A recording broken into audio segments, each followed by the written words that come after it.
How's it going everyone, my name is Saul and welcome back to the channel. Now for those of you who don't know, the 30th of January not only marks my birthday, it also marks my anniversary as a game developer.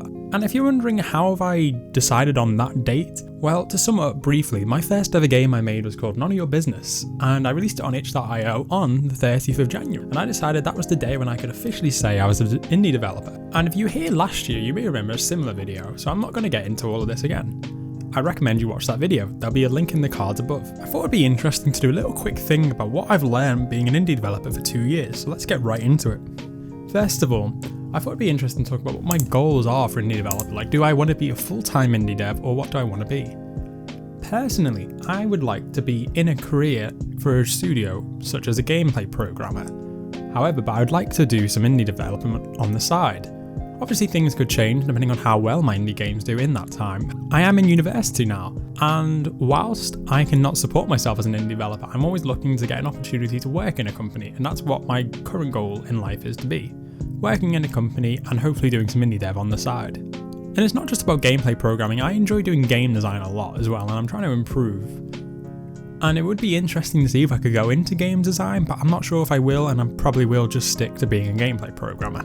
Now I want to discuss some of the things I've learned in these past 2 years, and one of the biggest things I've learned is I'm going to unfortunately have to quote Kanye West on this and use a video of him because I just think, one, it's pretty funny, and two, he's not entirely wrong. There's product here, and this is where you end up, right here.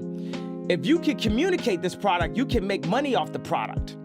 Because look at Gaga, she's the creative director of Polaroid. I like some of the Gaga songs. What the fuck does she know about cameras?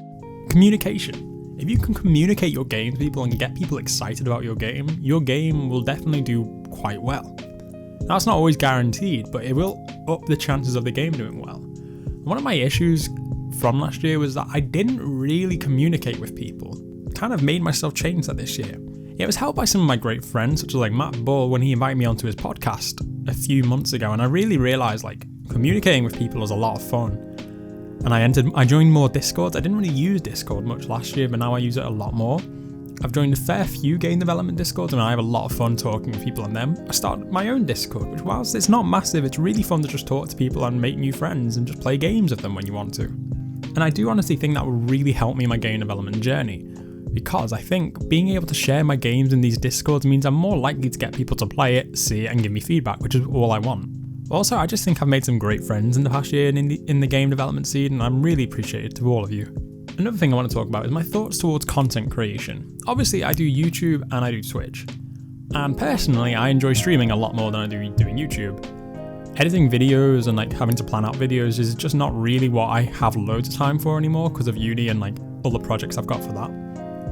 Whereas doing Twitch, all it takes me is to go live for an hour or two, do some work or play some games, and they're both a lot of fun and I get to talk to people while I do it. That doesn't mean I'm going to stop YouTube anytime soon. I do enjoy uploading to the channel, but I'm not sure how much I'll continue with it in the coming months or so. Maybe I'll reduce the amount I upload, go to once a month, I'm not sure. If you want more content from me, definitely go to Twitch, I enjoy doing that a whole lot more. Let's talk about my first game that I made and the last game that I've released. The first game is None of Your Business. It's a platformer of sorts. It's not the best game in the world, but it was my first ever one I made without a proper tutorial to guide me through it.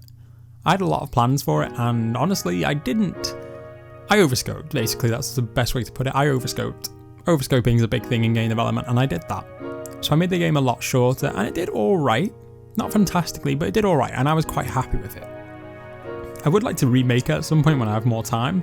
Who knows, maybe for my 5 years in game development I will or something. And the last game I released, not Chrono Consort, is Towers of Essence, my tower defense game. And the interesting thing about this game was it was based on a tutorial from Udemy. And then when I finished the tutorial, I really wanted to adapt it and take it further, so I did. I made my own voxel models, I did animating inside the engine. I got some music online, which I'm not really used to yet, using pre-made assets. I'm not really entirely used to that, but it was a much better idea because I can't make music. And I released it and it did alright. I got my first donation ever, so I actually got money from the game, which was really quite amazing. And I had a lot of fun making it. It was one of my favourite games I've made so far.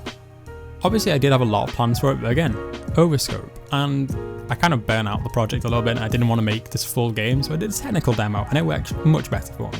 Now let's talk about where we currently are in game development. So my current project is Chrono Consort. As you may know, it's a little game that I'm making, and by little game I mean it's quite a big game and it probably will take me a while to finish. This is one of those games I would probably describe as one of my dream projects, as it's got a lot of elements that I love about it. Like the main character was something I designed a while ago and I never got to use, and I really wanted to bring it back, so I'm glad I was able to. I love management games, because I love games that, I love story games, don't get me wrong, but games that have a story that goes on for too long make me lose interest quickly, just because I'm quite bad at that kind of stuff. So a management game is right up my alley, and just having all these like fun mechanics, and I just don't think it's really been done before, having a management game where you run an adventurer's guild rather than go out on quests. I'm excited to see where Chrono will go, don't get me wrong, I'm really excited to see what I can do with it. I am very aware that I could get burned out and like not want to continue, so I'm trying to like pace myself with it a bit, which is why you've kind of been seeing devlogs be shorter recently. I just don't want to burn out.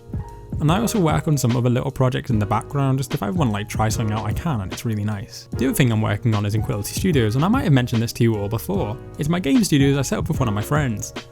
So far we haven't got like loads to show off, but we are planning on getting something to show off for the coming months, and it should be pretty cool. We're using Unreal Engine to make it, and Unreal Engine 4.26 has a lovely water edition and it's beautiful, and I can't wait to see where that can go. We have a name for the game, we have an idea for what it's going to be, we just need to get it done, and it's easier said than done obviously with university in the way, but hopefully we'll be able to get something nice done for you soon. I just want to say thank you all for following me for 2 years on my journey. I don't know where we'll be at 3 years in game development. I'm excited to see. I don't think Chrono Consort will be anywhere near finished, which is fine. It's going to be a long project and I'm very, very aware of that and I'm prepared for it. I'd be interested to see where it is though in about a year's time. I'm quite excited to see it, honestly. I'll be in my final few months of university as well, and I'll probably have to start looking for a job. I will definitely have to start looking for a job if I'm being honest. And maybe I'll have a job soon in that time. Who knows, and maybe I'll be getting excited about to finish uni and go into my first job in the industry. Who knows where I'll be. But I hope you come along with me and see where I am, and I hope you will have more good times together basically. Right, so that's all the time I've got. I gotta get back to playing Animal Crossing New Horizons on my Nintendo Switch. That was a really awkward ending, but I thought it was funny, so now is your time to laugh. Thank you again everyone, and I'll see you in the next video, which will be a Chrono Consort devlog, I promise. I'm sorry. Bye.